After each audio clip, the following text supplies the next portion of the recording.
پھر ان کے بعد ناخلف ان کے قائم مقام ہوئے جو کتاب کے وارث بنے۔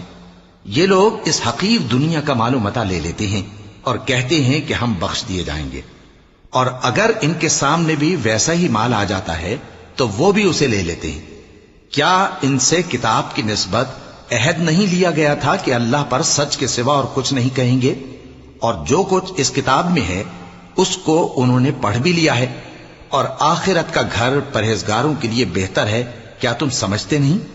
اور جو لوگ کتاب کو مضبوط پکڑے ہوئے ہیں اور نماز کا اہتمام کرتے ہیں ان کو ہم اجر دیں گے کہ ہم نیکوکاروں کا اجر ضائع نہیں کرتے۔ اور جب ہم نے ان کے سروں پر پہاڑ اٹھا کھڑا کیا گویا وہ سائبان تھا، اور انہوں نے خیال کیا کہ وہ ان پر گرتا ہے، تو ہم نے کہا کہ جو ہم نے تمہیں دیا ہے اسے زور سے پکڑے رہو، اور جو اس میں لکھا ہے اسے یاد رکھو تاکہ پرہیزگار بن جاؤ۔